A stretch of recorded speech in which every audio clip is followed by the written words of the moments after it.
Om Sthapakaya cha dharmasya sarvadharmasvarupine avatara varishtaya Ramakrishnaya te namaha Vasudeva sutam devam Kamsa chanuramardanam Devaki Paramanandam Krishnam Vande Jagatgurum.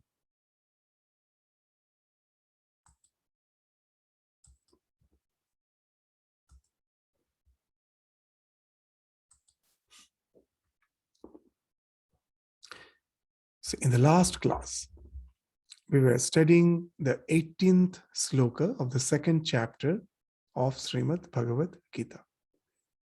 Antavanta ime deha nityasyokta sharirinaha anashina prameyasya tasmat yudhyasya bharat. So we found that Krishna is gradually trying to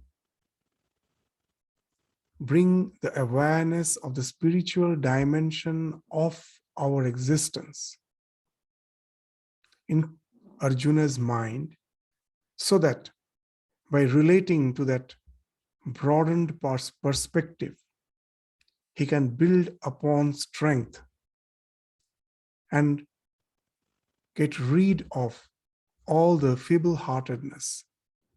And as a Kshatriya, as he is supposed to do, as per his duty is concerned, to take part in the righteous war.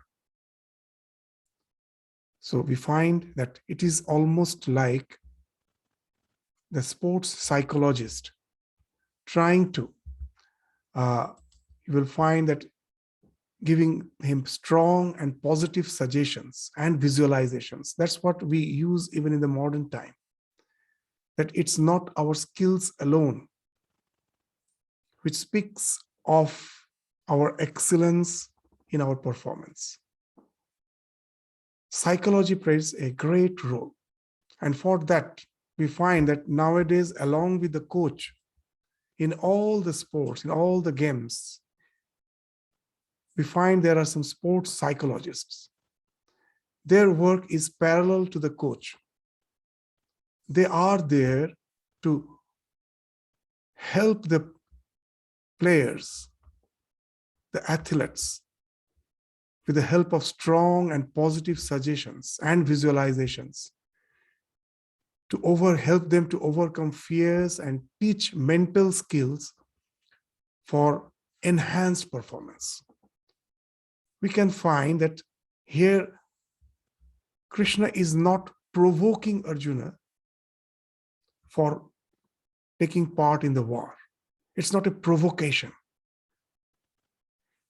Arjuna, by his birth, is a Kshatriya. As per his duty is concerned, he is supposed to take part in righteous war. But the circumstance is such, his opponents are his own relative, his own kith and kin. And to kill them, the idea to kill them was draining him. He was totally getting disheartened, depressed. And that's the situation where Krishna was not provoking. Many says that Gita is provocation for war. It's not a provocation. It's Arjuna's duty as a warrior. If he was of some other profession and he was depressed, Krishna, instead of saying that take part in the war, he would have just asked him to resort to the profession in which he was entitled for, whatever it may be. Sometimes a doctor may feel disheartened, may get depressed by the situation, and then he would have to actually, the Krishna in that case will say, don't be disheartened. Don't have the fear that you may be worrying that you may not perform the operation, the surgery on the near and dear one properly. Forget about all the worries which may happen because of the outcomes. Focus on the performance. And for that, you need some strong and positive suggestions. In that case, most probably Krishna would have told him to how to perform that surgery in a proper way. So as per your profession, whatever you are doing, to do it in a proper way, it needs some psychological orientation, especially in the situation where we are in crisis. And Krishna is just doing that. It's not a provocation for war. He is a warrior, and he is here to take part in a righteous war, for which we find Arjuna has got totally drained out, disheartened by seeing his near and dear ones, his kith and kin, as the opponent. And now he needs some positive suggestions. So what Krishna is saying, so after trying to broaden his perspective by saying that Antavan, this body will fall off, but the Shariri, the one who resides, is the indweller of the body, the from whom, as if the body has come out. The soul is the witness, and the thing which transmigrates is the subtle body, which mainly constitutes of the mind. We have an idea that mind is produced by the body, but it is just the opposite. It is the mind which produces body. It is the mind which is transmigrating. Just the way our nails grow, we pare off the nail, again the nail grows. It's from the body the nail grows. Similarly, all these physical bodies like nails are growing from the Sukshma Sharira, the mind. It grows, it has to be pared off, another body comes up. So that's the Shariri is actually the Sukshma Sharira Upahita Chaitanya. It's not the soul alone. The soul which is transmigrating with its association with the Sukshma Sharira. So that's not going to die. They're still going to continue as the soul associated with the subtle body. Their individuality still pertains to them. Anashina, aprameyasya. And that's the thing which in the last class we were discussing is aprameya. In this world, everything you can doubt, but you cannot doubt your amness. When I see, I know I am seeing. When I hear, I know I am hearing. When I think, I know I am thinking. I'm not sure whether anyone knows that way. As we were giving the example, that there may be a sophisticated robot which appears exactly as a sentient being. And in that robot, that self-reflective awareness is not there. It might be working perfectly. As per the stimuli, it has been programmed to respond just like human being, and it appears like a human being. And in that case, if a real organic creature is sitting by his side, I may doubt which is sentient, which is insentient. So in this world, I can doubt the sentiency of all the beings.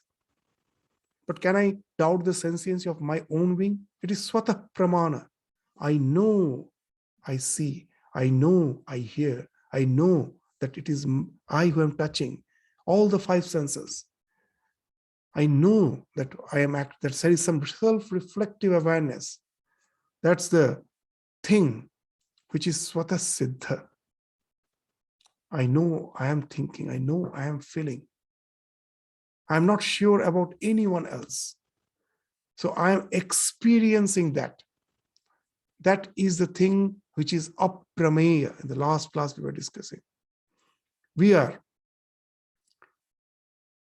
fully sure about it, convinced about it. No one can make me doubt about its existence. But at the same time, I cannot explain it. That it is experienced, but it cannot be explained. It is experienceable, but you cannot explain it. You cannot measure it. And that is the thing which the scripture asserts is not something which has evolved at the time of birth, that self-reflective awareness, and it is going to end at the time of your death. So here comes the scripture to give us that assertion that antavanta ime deha, this will fall off. But that self-reflective awareness, that is going to be with you. It's not, no one can take away that from you. It was, it is, it will be. It is anashina. There's no destruction for it. So now in this war, just thinking that you're going to kill your relatives, your seniors, your kith and kin, you're getting disheartened. Know it for certain. No one is as such going to be annihilated. Therefore, take part in this war. Get up. So here, as we were saying, that it is a way of giving positive, strong suggestions by enabling Arjuna to relate to the spiritual dimension of his existence so that he can broaden his perspective from the narrow groove of physical existence, which at last is going to end up in a blind alley with all our progress, with all our enjoyments. A time is bound to come. We have to know that life has started taking away. Nature has started taking away what it has given me in bounty. My health, my wealth, my youth, everything has to come in a blind alley. What I thought to be a destination cannot be a destination. But if I can change my perspective, then I will find it is just a journey. It's not the end.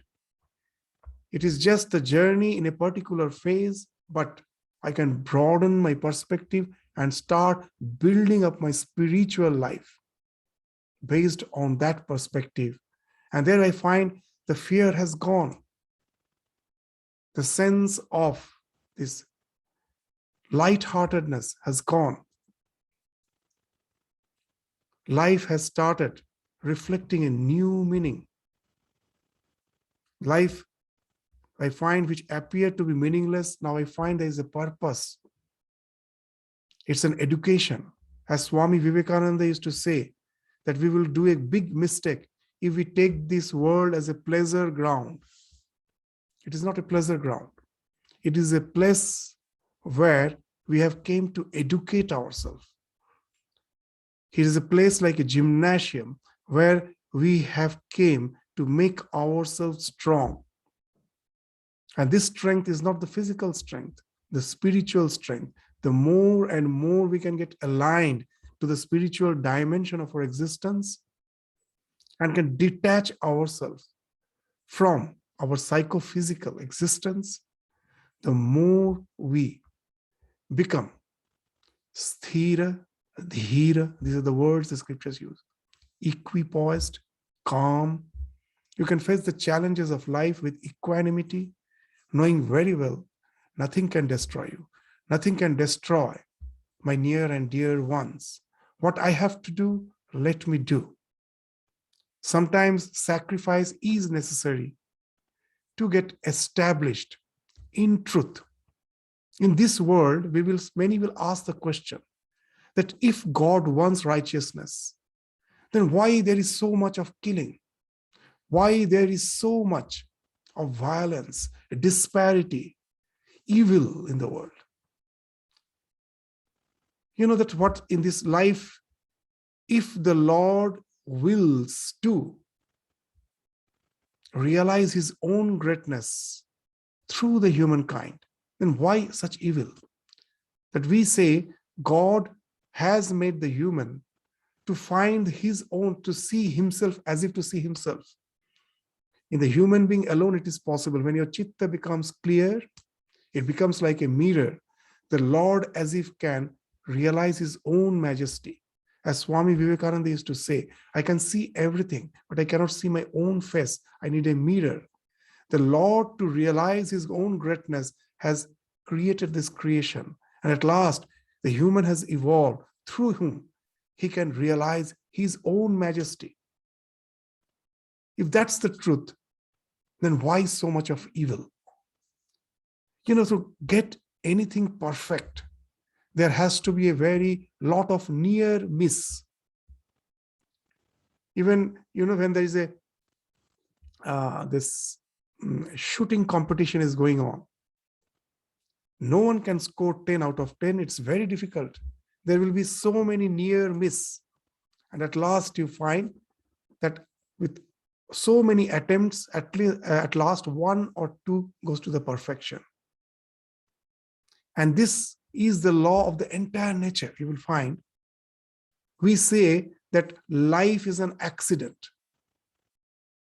If life was something which was the law of nature, we would have found life in so many planets. Till now, we couldn't find.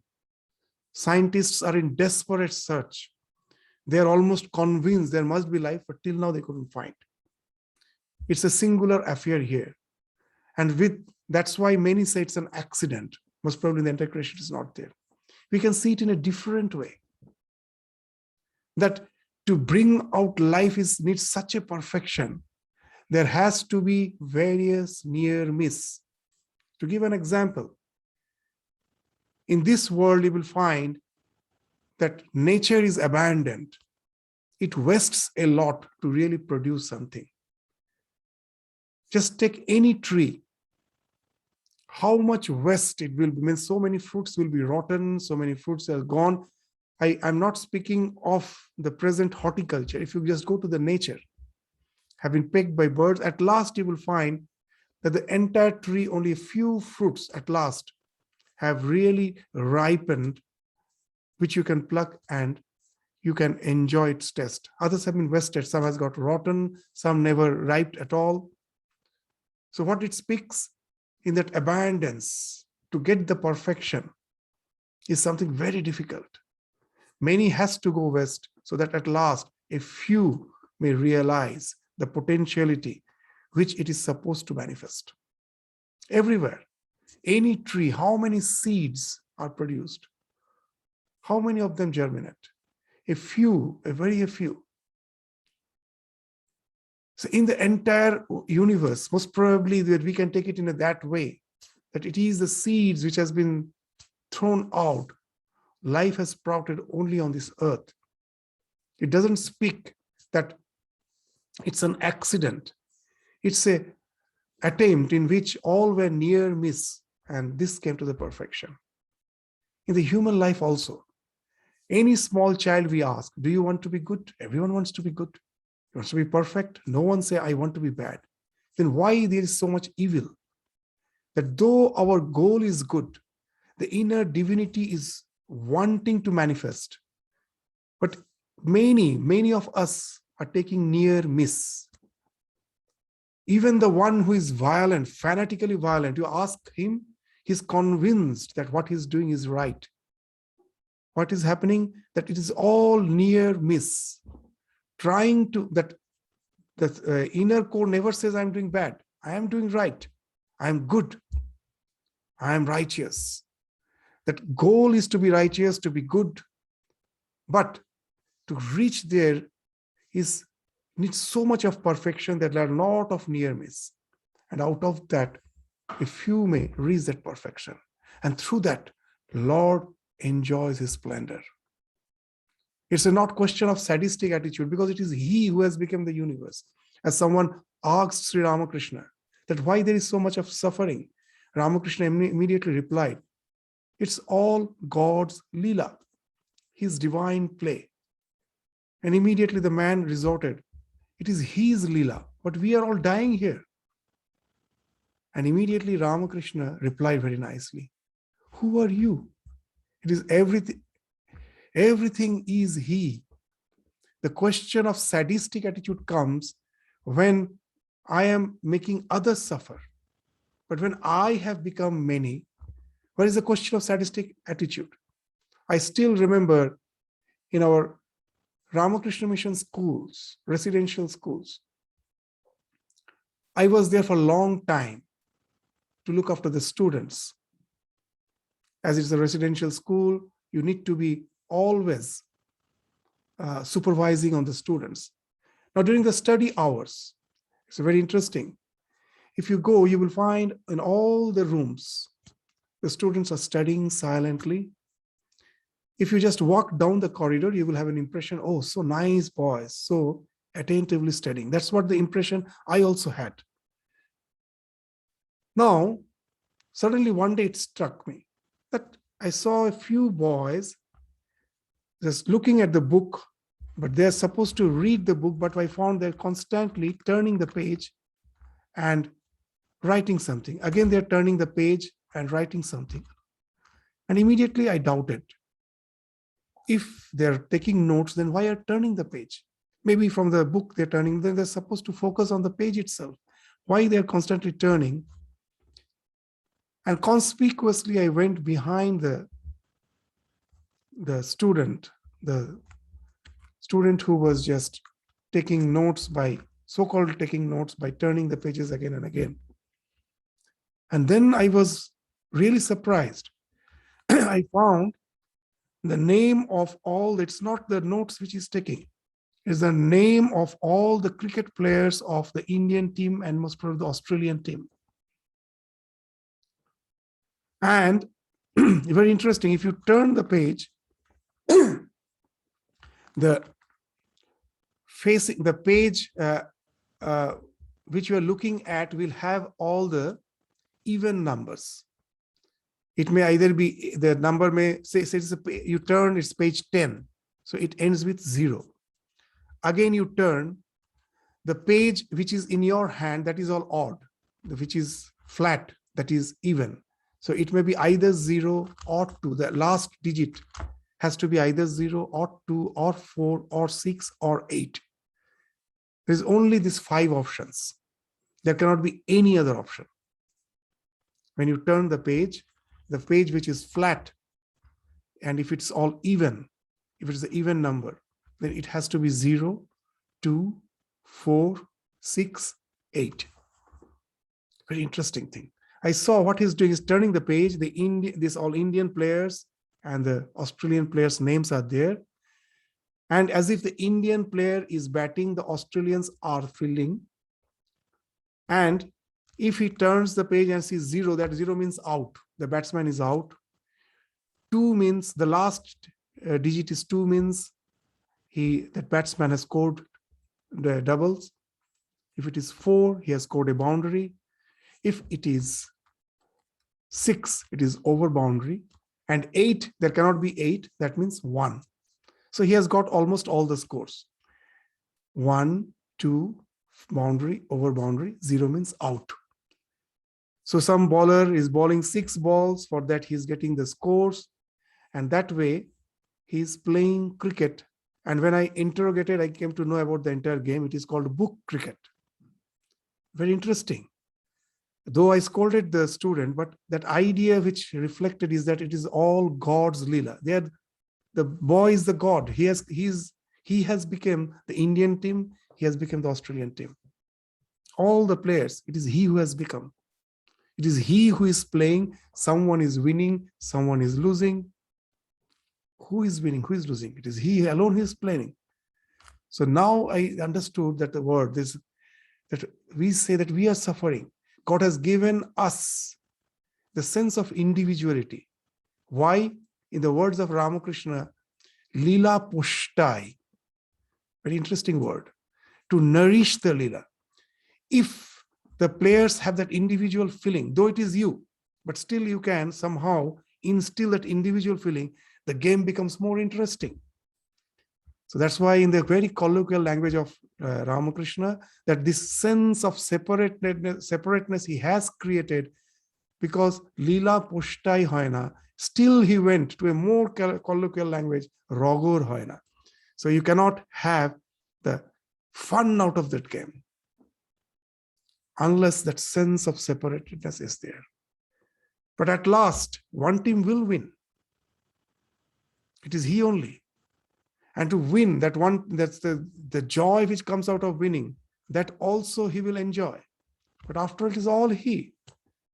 So that's the idea you will find, that after all the divine has become so many beings, the essence is the same, the Atman. The Atman is not the doer. God is the doer. He is just playing through all of us. Many are, lost in the battle. Many are killed. But nothing is lost. It is he only who has become everything. And why he is doing all those things? At last, to enjoy his own splendor, in which those who somehow can realize it is God who is playing through us, and instead of having the idea of doership, don't get identified with the ego or with the body, and just take part in the game as nimitta, as an instrument of the divine.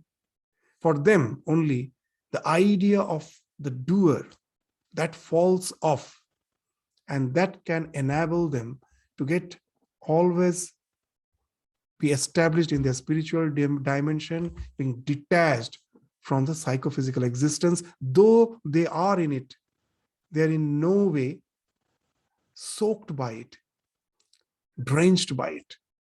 Just like a lotus leaf is in the water, but it cannot be drenched by the water. You'll find the moment this water you pour in the lotus leaf, it will just form droplets and fall off. It cannot drench. So that's the idea for which Krishna is instructing Arjuna in the idea, in the knowledge of this Brahma Vidya.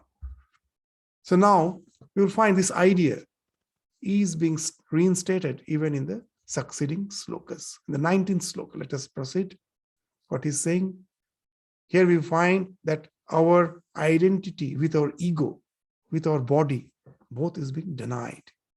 Ya enang vetti hantaram, yas chainang manyate hatam, ubhau tauna vijanito, nayang hanti nahanyate. He who looks upon the self as the slayer, as the killer, as the one who is slain, ya enang vetti hantaram, that I am the hanta, the killer, or I am being killed, yaschainang manyate hatam, or who thinks I am being killed. Ubhau tauna vijanita, both are mistaken.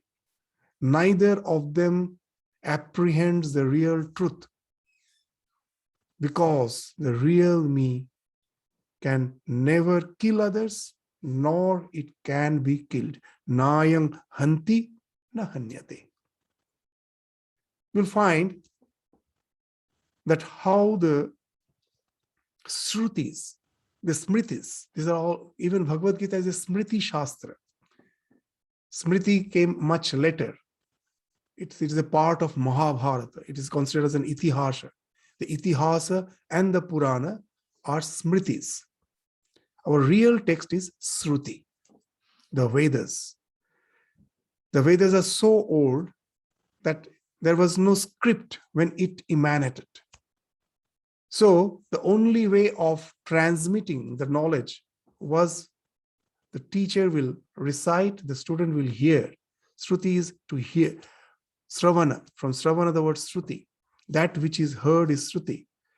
So you have to listen from your teacher, and that's how the knowledge imparts through generation.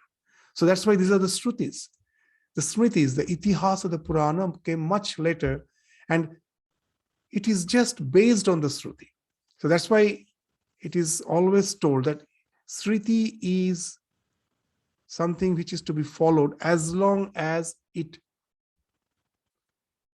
reflects the truth which has been spoken of in the Shruti. Sometimes it becomes too superfluous. That has to be discarded. So here we will find that Bhagavad Gita as a Smriti Shastra is echoing the Shruti. And that's why it is also one of the Prasthanatraya, because Bhagavad Gita is in tune with the Shruti Shastra. In Shruti, there are so many things. Bhagavad Gita has actually churned the honey, nectar out of it, and it's all a condensed form there. So this is the sloka, which you will find almost exactly taken from Kathopanishad, which is much, much older. What's that Upanishad? There is the 19th mantra of the second chapter of the first part of Kathopanishad. Almost the same, the mantra is almost similar to this 19th sloka of the second chapter of Bhagavad Gita. What is that sloka? Almost similar. The second line is exactly same. The first line is a bit different. Hanta chain manyate hantum, hatas chain manyate hatam, ubhau tauna vijanita, nayang hanti nahanyate. The second line is exactly same. So the Gita's sloka is ya enang vetti hantaram, yaschainang manyate hatam. It is just the change in the construction. In the Kathopanishad we find hanta chain manyate hantu, hatas chain manyate hatam. Both means exactly the same. That if the killer thinks he has killed, and if the one who is killed thinks he has been killed, and the second line is ubhau tauna vijanita, nayang hanti nahanyate. Both are mistaken. Both have apprehended the truth wrongly, because Atman can neither kill nor it can be killed. So here what it is denying, when I say I am the killer, it is the ego who is saying. The agent of killing is the ego, the I consciousness. It is not the self. The self, when gets reflected on the psychophysical existence, from that the asmita generates. The self, which is non-local, when it reflects in the psychophysical existence, the reflection becomes local.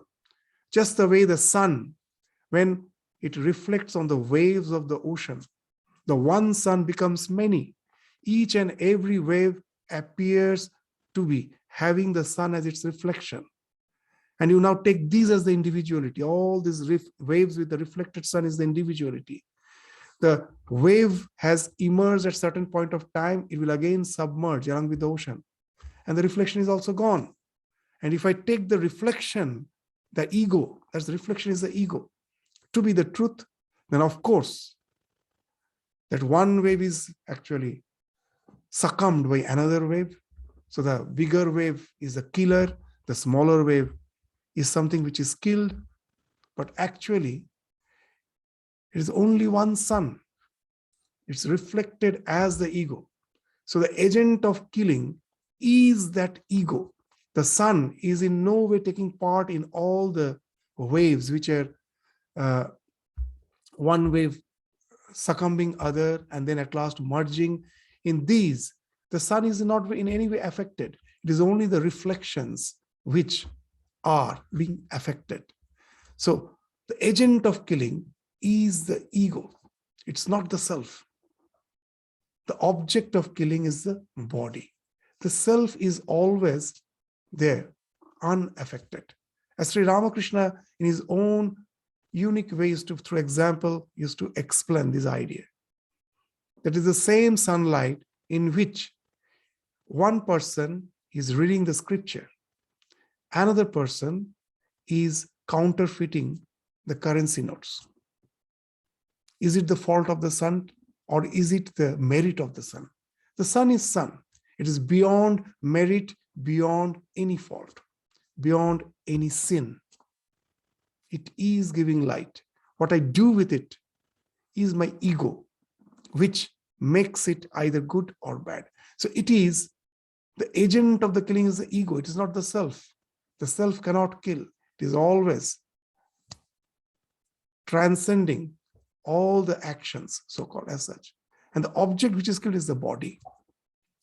Constantly in this life, what we are doing, we are identifying our amness either with the ego or with the body. And that's why we say, I have done such, that the doer I am the doer, and I am the experiencer. Karta, bhokta. Here, karta, the one who is the killer, is the karta, and one who is experiencing the act of killing, the one who is being killed, is the bhokta. So self is neither the karta nor the bhokta, neither the doer nor the enjoyer. So this ego, when it gets identified with the mind and the senses and the body, then this phenomenal being kills another body. The real self is detached witness. So this is a thing which speaks of the be-all and end-all of our spiritual evolution. The how to get more and more identified with the self. And when Swami Vivekananda was in the West, he used to say interesting thing, that you say that the so-called the Indians, the Hindus are very meek, bit cowardly. But courage has its own way of expression. Yes, it is of course courageous to face the battlefield, to face the war. I can sacrifice my life for a good cause. That's of course speak of courage. And he was speaking to the Westerners, and he told that you, the Westerners, relate courage to that. But what about the courage of a man who have understood that he is the Atman, is the self, nothing can annihilate him, and can practice total non-resistance even at the point of death, but at the same time not wavering from that truth. It also speaks of a tremendous courage, where apparently it appears he is not resisting. But what a tremendous courage it needs to be asserting to your real reality and say, and just allow the body to fall off. And Sri Swami Vivekananda used to relate a nice story while asserting this type of courage, the spiritual courage. It's actually a fact. The exact date and location is not known, that there was a saint, a sage who used to stay in the forest. And it was on the bank of the river. On one side, it was the forest. On the other side, there was the village. And in the forest, this sage would be loudly chanting constantly, Soham, Soham. I am that, I am that. The villagers could hear that. Most probably, most of the time, they couldn't see him. Sometimes he was visible when he came for Viksha to the other shore. But most of the time, he was in the forest, but his chanting could be heard. Soham, Soham. One day, he was caught by the lion. And the villagers knew he was caught by the lion. How? Because they couldn't see, but they found that his voice is fading and it is going to a distance. They understood he has been caught by a predator, most probably lion or tiger. The voice is fading as if going to a distance. But that Soham chant is continuing. It never stopped till his death. At last it stopped. Most probably he was killed. And then this chanting also stopped till his death. Nothing could wave him away, swaver him from the conviction that he is the self. So this speaks of that spiritual courage. So this in no way is less to, in no way to be not less appreciated than one who can give his life in the battlefield. Most probably it is more courageous, because we find that Alexander, after winning the world with all his courage, at last he's saying, what's there? Death is waiting for me. If I knew how to be unperturbed by the fact of life called death, that would have been the real knowledge. And he's saying this because he was already had an inkling of that idea, because his march stopped by coming to India, if you read the history. And there he find that when he was in his march to conquer the entire world, he came to the shores of the Sindhu, and then he got an exposure to this hoary culture, the idea of the self. And there he's commenting that what's the use in winning over the entire world unless I have won over myself? That's what Alexander is saying. And this courage he also felt is greater than the courage just like winning a petty war. And that's the thing which is being indicated in this sloka, that if you think you are the killer, or if you think you are being killed, you have missed the point. The Atman can neither be the killer nor be the killer. He transcends both. And to be established in that needs that courage, the spiritual courage. And that's the idea which is being still more expounded in the next sloka, the 20th sloka. In this sloka, it will not only say that you are something which cannot be killed, you cannot be the agent, or you cannot be destroyed. It says that even that any existence we find goes through 6 types of changes. Shada Vikara. All the 6 changes is denied in this 20th sloka. Let us read that and we'll try to understand what it says. Na jayate mriyate va kadachit. Nayang bhutva bhavita va na bhuyah. Ajo nityah shashvato yang purano na hanyate hanyamane sharire. Na jayate. The soul is neither born, mriyate, nor does it die. Kadachit, ever. As such, ever through eternity, it never happens that it was born or it is going to die. Nayang bhutva bhavita vana bhuya. And once it comes in, as if it comes to existence at a certain point of time, exists for a certain point of time, and then ceases to exist. It starts existing, being born, and ceases to exist being after some time. That also is not truth. Nayang bhutva bhavita vana bhuya. Nor does it start existing after being born, nor does it cease to exist. So that's the idea. Nayang bhutva bhavita vana bhuya. Ajo nitya. Ajo means the jo. Even in English, the word jo, you will find is very common. The one who is born is from jayate, the word jo came. Ajo means unborn. The one who is never born. Why is never born? Because he was always is. The thing which was not existent, that can take birth, which is always existent. There's no question of birth. So he's ajo, beyond birth. There is no birth for him. Nityaha. He is eternal. Shashvato yang purana. Shashvata. His eternal speaks of agelessness. From the past, there is no where that you can just say that from the such and such time he started existing. And Shashvata speaks is no time that is going to be annihilated, that his existence is going to be terminated. So this speaks of the future existence. Nitya speaks of the past existence. Ajo speaks of the existence which is beyond birth, which transcends. In this world, whenever the question of existence comes, it comes with the idea of birth. At certain point of time, it must have been born. That idea of birth is not there. It is in that eternal amness, eternal now, eternal present. That eternal present is understood by the word Purana. The Sanskrit word Purana is very interesting.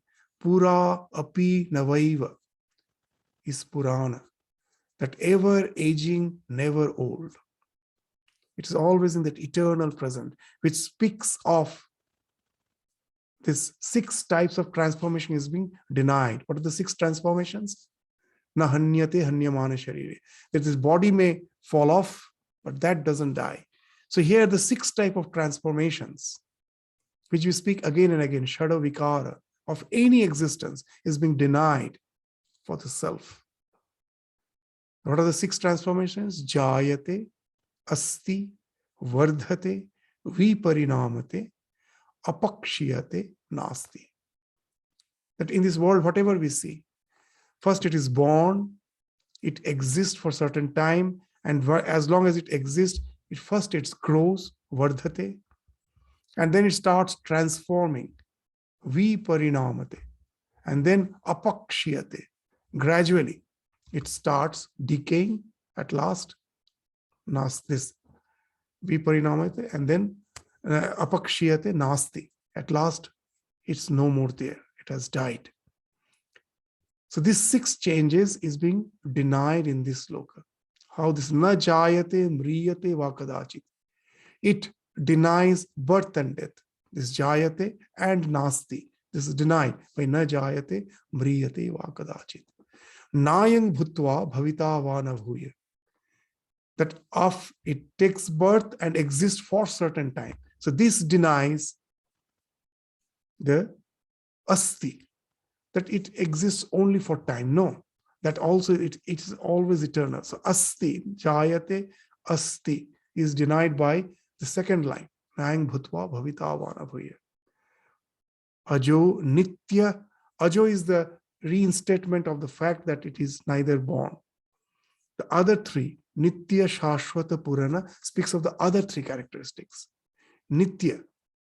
This nitya speaks of eternity, speaks of there is no growth in it. It is as it is. Shashvata, there is no decay. It is not going to decay.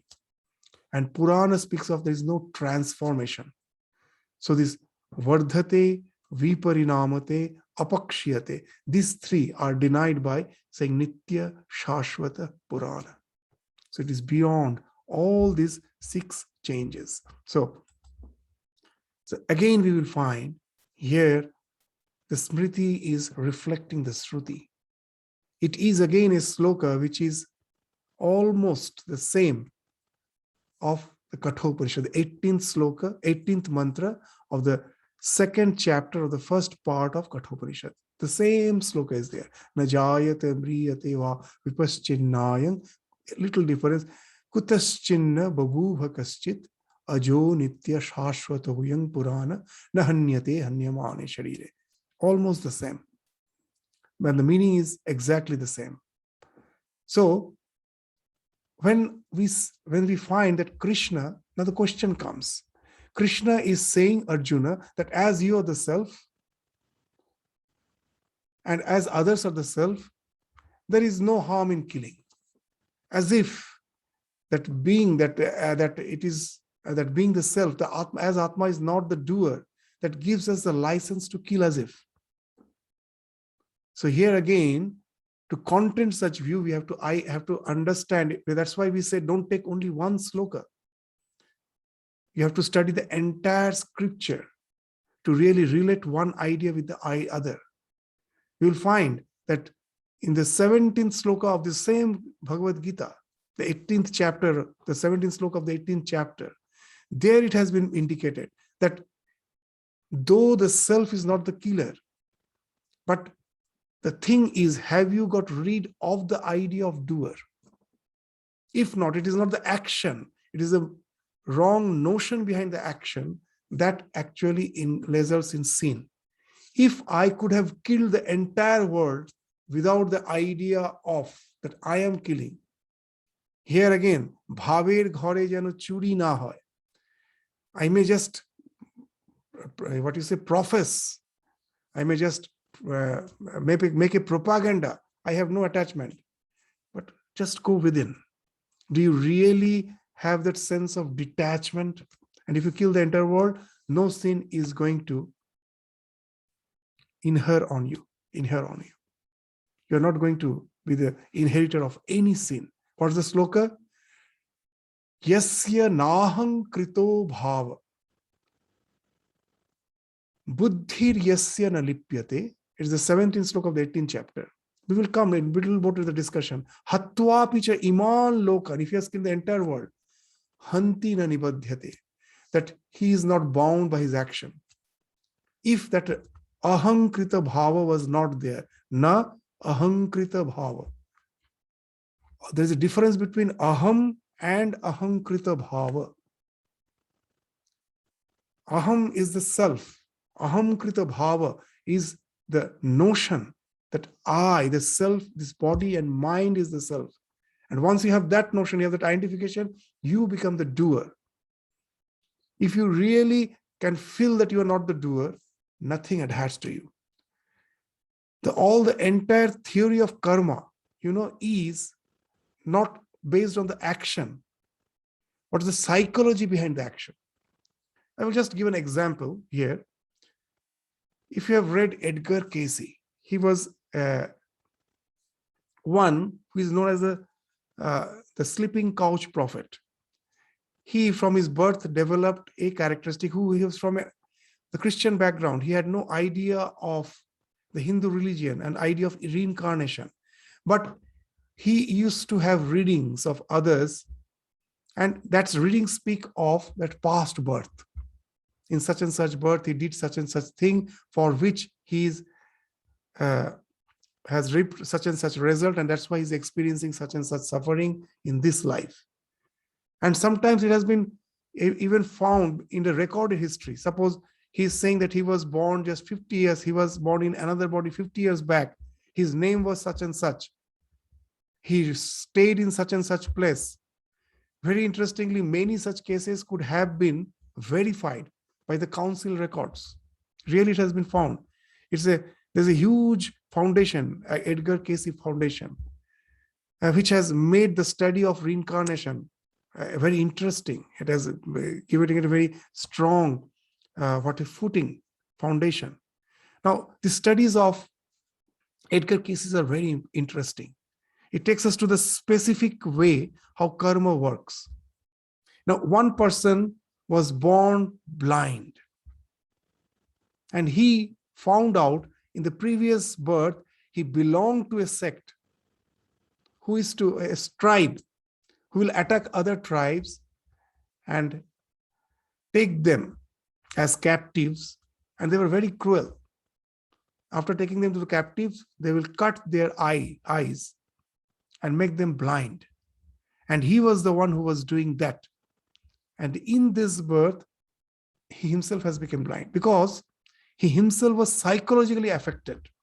While cutting the eyes constantly, he himself, his own psyche was affected by it. And that makes him blind in the next birth. How you will find that even in the present day, modern day, this study of reincarnation, not as a religion, as a science, it has been found that very interesting cases.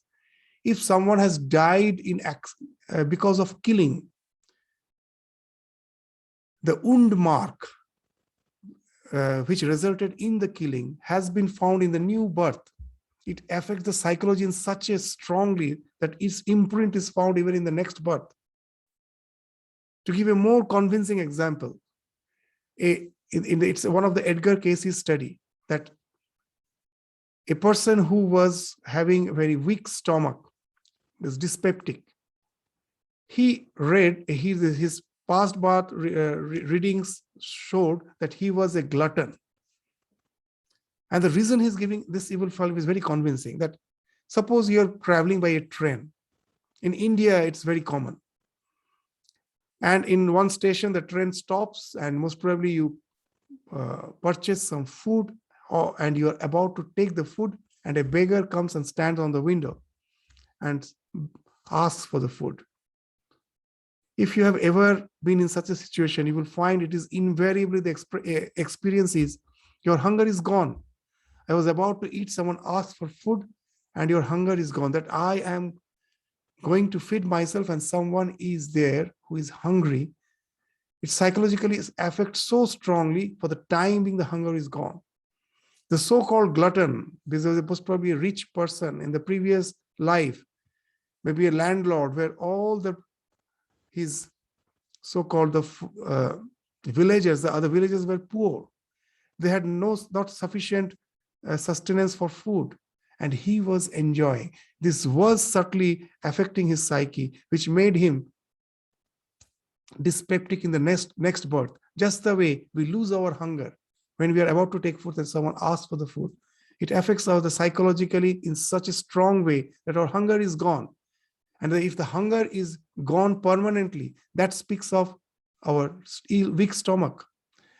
That what's the hunger? Hunger means all the hormones, digestive hormones have started secreting.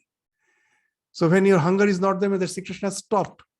So its chronic state is you're dyspeptic. So this has psychologically hammered him so much, and then the next part is becoming dyspeptic. So it is not the action. What's your mental condition because of that action? That entails in the result in action. So it is not this, there is aham krita bhava, the idea that I am the doer, that really affects us. If you can go beyond that, then even by killing, nothing happens to you. You may say it's something dangerous. But the interesting thing is, God has built in the conscience in us. If someone says, I feel nothing, I just kill, know it for certain it is impossible. That's why even you will find that when a capital punishment is given to someone who has to be hanged, you will find always a face mask they have to wear. You know why? Because they know the one who is going to hang him, seeing the facial expression of that person who will be hanged, he is going to be affected. To mask that expression, he is masked. What it speaks of, we are bound to get that our conscience is built in such a way to get affected. It is I who am killing, he's suffering. Then how? Then here he is saying that you get established in the self and go beyond the idea of killing. It is something, yes, that is possible if you can get established in that idea. How is it possible? In the Bhagavad Gita, you will find that again, let us relate to that idea that here perfection, which God wants to see through his creation, needs such a tremendous perfection. There are innumerable near miss attempts. All those who are in the opponent side are the near miss. Their evil in the eyes of the God is just near miss. They are not as such incarnate of evil. They are not something who has born from Satan, who is separate from God. It's the same gods attempt to reach that perfection as a near miss. And they have to be annihilated. And for that, he needs an instrument. That's why we find in the God's plan, the evil forces never win at last. Though they may be prevailing for some time, but they never are there to win at last. Throughout the history you will study, evil do prevail. But at last, if the evil really prevailed, by this time the creation would haven't been there. At last, the good wins. That's the plan. Because constant attempt for perfection brings out the force of the good to somehow shadow, to overwhelm the evil.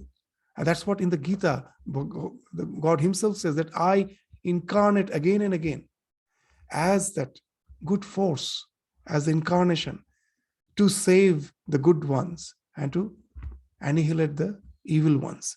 Paritranaya sadhunam vinashaya chidushkritam dharma samsthapanarthaya sambhavami yuge yuge.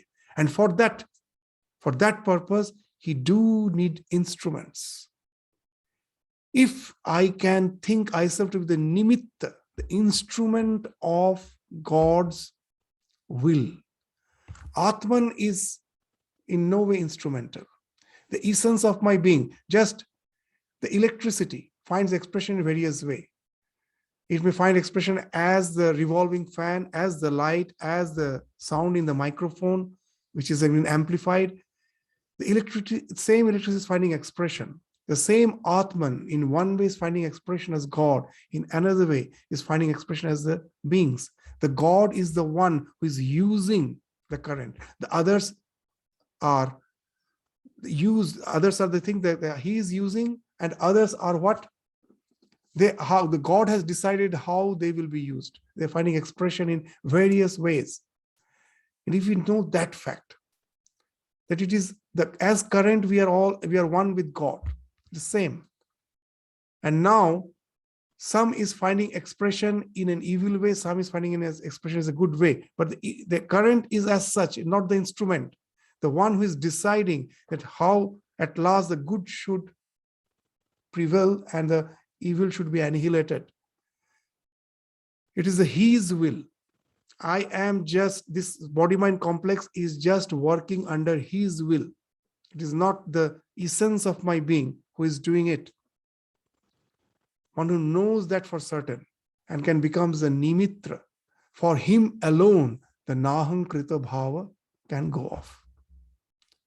I am the doer can go off. When I'm sure of the fact it is a God who is working through this psychophysical existence.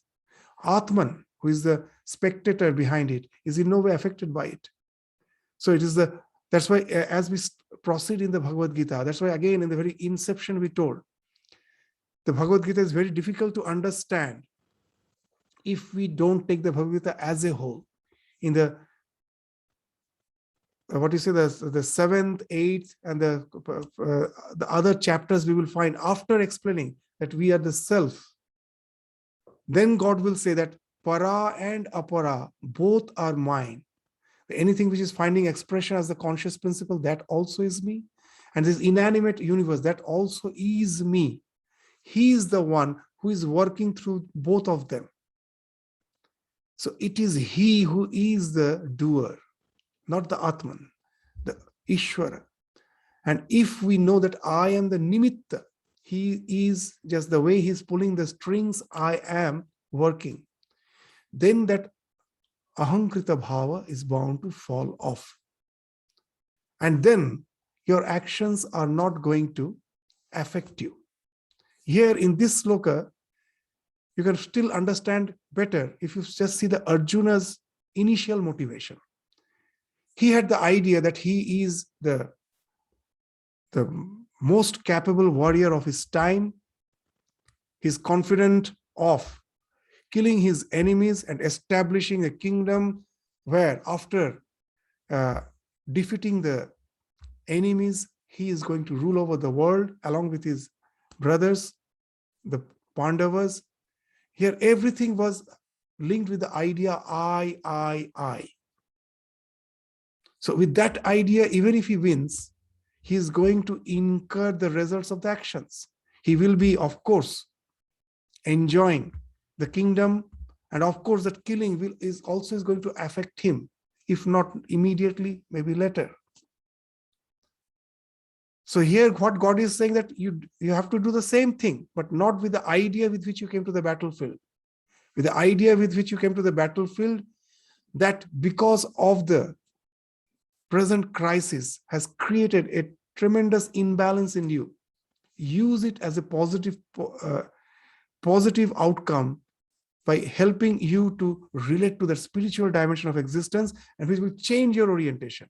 It's not for your personal benefit. It's not just to enjoy the kingdom. It's not just as a Kshatriya to take part in a righteous war, but as an instrument of the divine in establishing religion. I am being used by the divine, where my ego is in no way coming to the picture. Then nothing touches you. You are beyond that. So just see this, to relate to the slokas of Bhagavad Gita, sometimes becomes very difficult. If you go to the pure Advaita, you will say there is no need for the war. Let me go to the peak of the Himalayas and meditate if I am the self. Then how again and again, after speaking of the self, Krishna is speaking, come for the war. Because you purify yourself, detach yourself, and then you know that who is the actual string puller behind your actions, and resign to that and allow the one who is pulling the strings to do his actions as per his will through me. I'm just the pain. The author is writing the book. Pain has no credit for that. Arjuna is just the pain. He shouldn't be identified with it. Once he thinks it is I who am writing, then all the question of sin and merits come. If he's not, God is doing his work through us. Nothing affects us. And once we know that, that's the cleansing process. It cleanses our soul. in spite of all our actions, it cleanses our soul and helps us to get established in our spiritual identity. So that's the idea, profound idea in the Bhagavad Gita, which we will understand more and more clearly as we proceed through the various chapters of Bhagavad Gita. So with this, we stop our discussion today. We'll continue with the study of Bhagavad Gita again in the next class, the next Sunday. Thank you all. Namaskar.